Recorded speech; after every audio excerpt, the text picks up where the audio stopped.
دائما في عالم كرة القدم يوجد لاعبين مميزين عبر العصور، كل لاعب يميزه شيء عن الآخر. هذا هو سبب ولادة النجوم مثل ميسي وكريستيانو، بيليه ومارادونا.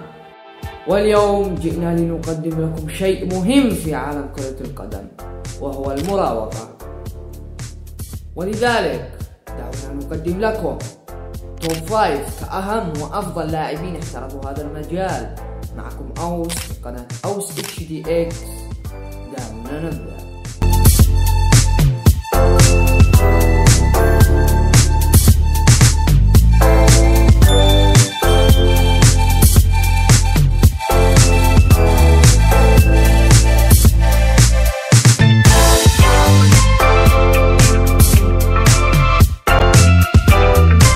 اللاعب رقم 5 كريستيانو رونالدو.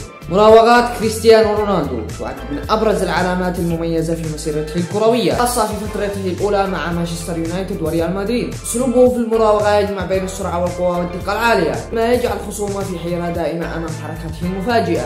رونالدو يعتمد كثيرا على المهارات الفنية السريعة، الحركات الستيب أوفر، تمريرة القدم فوق الكرة عدة مرات بخفة وسرعة، وهي حركته الأشهر الذي ينفذها بخطوات متتالية تربك المدافع وتدفعه للتراجع أو ارتكاب خطأ في التوقع.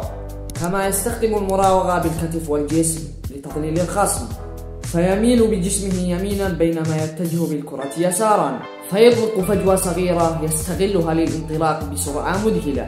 يتميز أيضا بقدرته على المراوغة في المساحات الضيقة، مستفيدا من توازنه القوي وتحكمه الدقيق بالكرة، وغالبا ما يستخدم باطن وخارج القدم لتغيير الاتجاه في لحظة واحدة.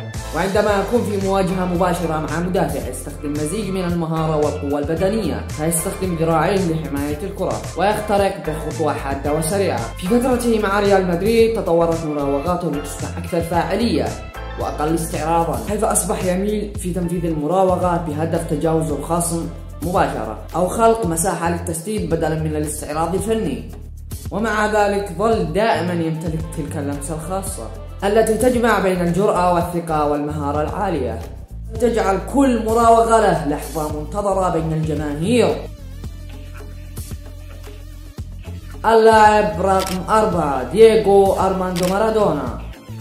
مراوغات دييغو مارادونا كانت شيئا يفوق الوصف، مزيجا بين الفن والذكاء والجنون الكروي. لم تكن مجرد حركات مهارية، بل كانت لغة جسد كاملة يتحدث بها مع الكرة كأنها جزء من روحه. مارادونا كان يمتلك تحكما خارقا بالكرة، كان يلتصق بها وكأنها مربوطة بقدمه بخيط خفي. عندما يركض تتحرك الكرة معه بنفس الإيقاع، لا تبتعد عنه ولو لسنتيمتر واحد. كان يراوغ بخداع النظر والجسد، حركة كتف بسيطة منه كانت كافية لإرسال المدافع في الاتجاه الخاطئ، بينما الكرة تتجه بسلام نحو المرمى. كان يعتمد بأسلوب المراوغة القصيرة والسريعة، يعتمد على اللمسات المتتابعة، تحويل اتجاه الكرة في أجزاء من الثانية. لم يكن يحتاج إلى مساحات واسعة، كان يستطيع العبور بين 3 أو 4 لاعبين في مساحات ضيقة جدا بفضل توازنه العجيب ومركز ثقله المنخفض. أشهر مراوغة له ظهرت ضد إنجلترا في عام 1986، حين تجاوز نصف الفريق الإنجليزي واحدا تلو الآخر بلمسات صغيرة وانحناءات جسدية مذهلة ليودع الكرة الشباك. تلك اللقطة أصبحت رمزا لمفهوم المراوغة المثالية. مارادونا لم يكن يراوغ من أجل الاستعراض، بل كان يراوغ ليصنع الفارق، ليخلق مساحة أو يسقط خصما من توازنه. كانت كل حركة منه محسوبة بالملي، كانت مزيجا من الجراءة والعاطفة والعبقرية النقية، فن لا يعاد ولا يقلل. اللاعب رقم 3 نيمار جونيور. مراوغات نيمار تعد من أكثر اللقطات الفنية إثارة في كرة القدم الحديثة، فهي مزيج من الإبداع البرازيلي الأصيل والجرأة الاستعراضية والذكاء التكتيكي. عندما يلمس نيمار الكرة تشعر أن الجلد المدور يصبح أداة طاعة بين قدمين، يتحكم بها كما يشاء، يغير الاتجاه في لحظة، ويجعل المدافعين يدورون حول أنفسهم عاجزين عن توقع حركاته التالية.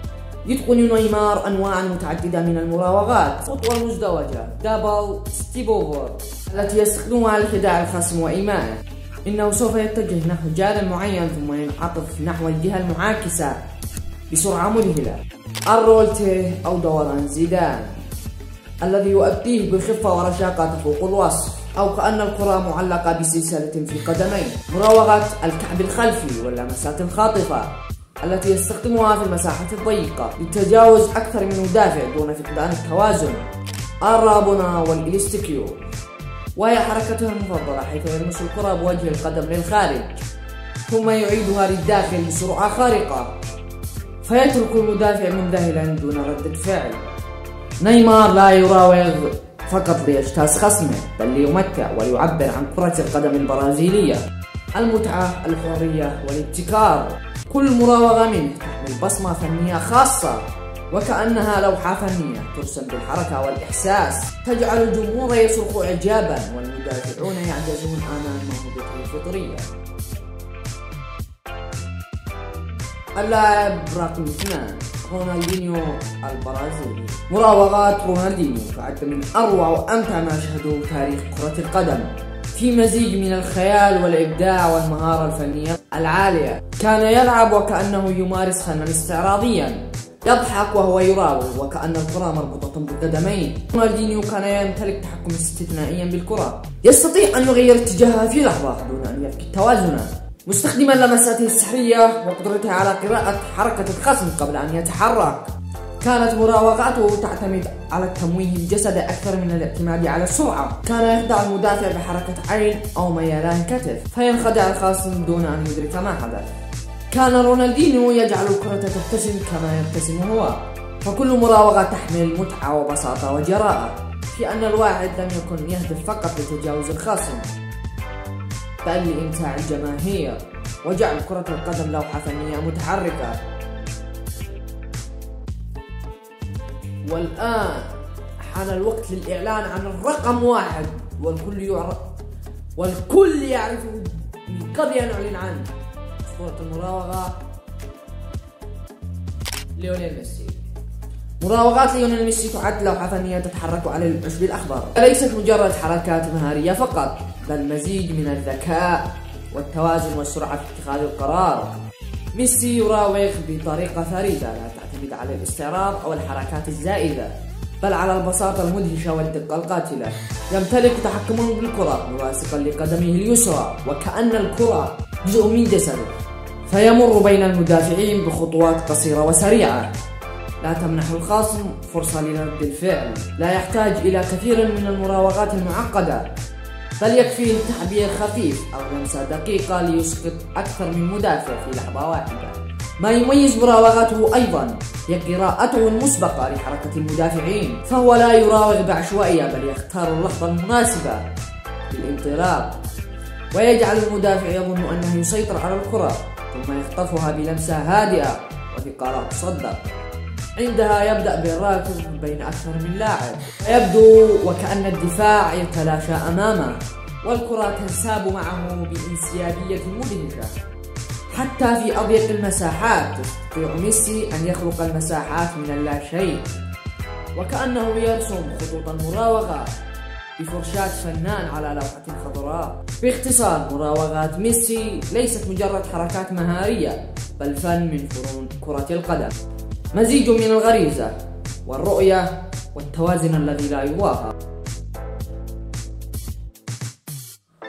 وهؤلاء هم أفضل 5 مراوغين في عالم كرة القدم، وأفضلهم ليونيل ميسي. وهذا كل شيء لهذا اليوم. كان معكم أوس من قناة أوس HD X. نراكم في الفيديو المقبل.